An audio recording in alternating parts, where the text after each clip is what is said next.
Baik, Bismillahirrahmanirrahim. Assalamualaikum warahmatullahi wabarakatuh. Eh, Perkenalkan, nama saya Wildan Insani. Eh, Bapak Tuan Guru, saya ingin bertanya, mungkin ini masih bingung di dalam diri saya. Ada dua perbuatan baik, yakni bersabar dan bersyukur. Nah, di sini saya ingin bertanya, mana yang lebih mulia kedudukannya di sisi Allah Subhanahu wa taala? Orang kaya yang bersyukur dengan kekayaannya atau orang miskin yang bersabar dengan kemiskinannya itu? Mohon penjelasannya Bapak Tuan Guru. Eh, Sekian, Assalamualaikum warahmatullahi wabarakatuh. Waalaikumsalam warahmatullahi wabarakatuh. Ini pertanyaan yang unik dan bagus sekali. Mana lebih bagus atau lebih baik ya? Eh, Orang kaya yang bersyukur atau orang miskin yang bersabar?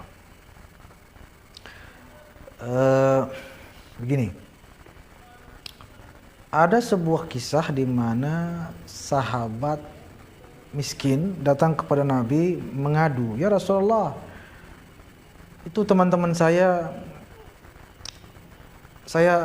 iri sama mereka. Mereka kaya-kaya, bisa bersedekah, bisa ngasih uang banyak kepada fakir miskin. Saya pengen begitu, tapi saya nggak ada uang. Padahal saya pengen bersedekah. Kok beruntung sekali mereka ya Rasulullah. Mereka banyak pahalanya, orang-orang kaya itu, karena banyak bersedekah. Saya pengen juga punya banyak pahala dengan bersedekah, tapi uang saya nggak ada ya Rasulullah." Nabi mengatakan, "Kamu kira sedekah itu hanya dengan uang? Kamu bantu orang naikkan barangnya ke kendaraannya saja itu sudah sedekah," kata Nabi. "Kamu senyum juga sedekah terhadap saudaramu, tidak melukai hatinya. Bahkan ketika kamu menggauli istrimu saja itu sudah sedekah," katanya. "Oh gitu ya Rasulullah," katanya. "Iya." Sampai dia, lucunya dia fokus di situ ya. "Masa sih menggauli istri adalah sedekah?" kata sahabatnya. Nabi pun tersenyum, "Wahai sahabatku, bagaimana menurutmu jika seorang menggauli yang bukan halal baginya? Dapat dosa atau dapat pahala?" "Jelas dapat dosa." "Ya, kalau yang melakukan kepada yang haram dapat dosa, maka otomatis yang melakukannya sama yang halal, hubungannya yang halal baginya adalah dapat pahala. Jadi dapat pahala juga dan itu sedekah juga." "Oh ya." Akhirnya kata sahabat ini dalam satu riwayat, "Tapi yang itu semua mereka juga bisa lakukan ya Rasulullah," katanya. Jadi tetap kalah, mereka tetap menang pahalanya. Kalau Nabi Rasulullah mengatakan, "Dzalika fadlullah yu'tihi man yasha." Allah itu semua karunia Allah. Allah berikan kepada yang Dia mau, yang Dia kehendaki. Sudah, tidak usah kamu terlalu mengeluhkan lah, terlalu banyak mengeluh. Dari riwayat ini, para ulama kita mengatakan tuh, berarti orang kaya yang bersyukur itu lebih bagus. Itulah. Tapi bersyukur loh ya, bersyukur bukan hanya kayanya saja.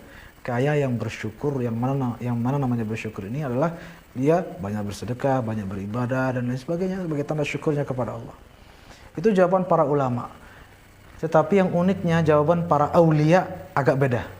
Aulia di sini dalam tanda kutip para sufi-sufi ya, para ulama-ulama ahli zuhud ya. Itu punya jawaban yang berbeda dan sama-sama benar. Tinggal kembali kepada keadaan kita yang mana. Kalau kita kaya ya bersyukurlah, kalau kita miskin bersabarlah. Menurut para aulia atau para ahli sufi, ahli tasawuf, miskin yang bersabar itu lebih besar pahalanya. Kok bisa begitu? Dalam Al-Quran dikatakan, "Innama yuwaffas sabiruna ajrahum bighairi hisab." Itu jelas sekali ayatnya. Allah mengatakan sesungguhnya orang sabar itu pahalanya tak terhingga, katanya. Jika yang tadi orang kaya bersyukur pahalanya sedekah itu banyak sekian 700 seperti biji yang menumbuhkan, kan itu ada ayatnya. Maka orang yang miskin yang bersabar tak terhingga saking banyaknya, saking berlimpahnya. Sehingga disitulah dia jadikan landasan bahwa orang miskin yang bersabar pahalanya lebih besar daripada orang kaya yang bersyukur. Ala kulli hal, semuanya bagus, tergantung keadaan kita. Kalau kita diberikan kekayaan oleh Allah, bersyukurlah. Jika kita diberikan kemiskinan oleh Allah, bersabarlah. Maka dalam keadaan apapun kita tetap dekat dengan Allah Subhanahu wa taala. Yang penting jangan terbalik, ketika kaya malah bersabar dalam arti mengeluh, merasa mengeluh kepada Allah, nah itu malah atau Orang miskin tapi sombong kan ada juga gitu ya. Nauzubillah, itu jelas-jelas jauh dari Allah Subhanahu wa taala. Mudah-mudahan Allah melindungi kita dan meridhoi kita. Amin ya rabbal alamin.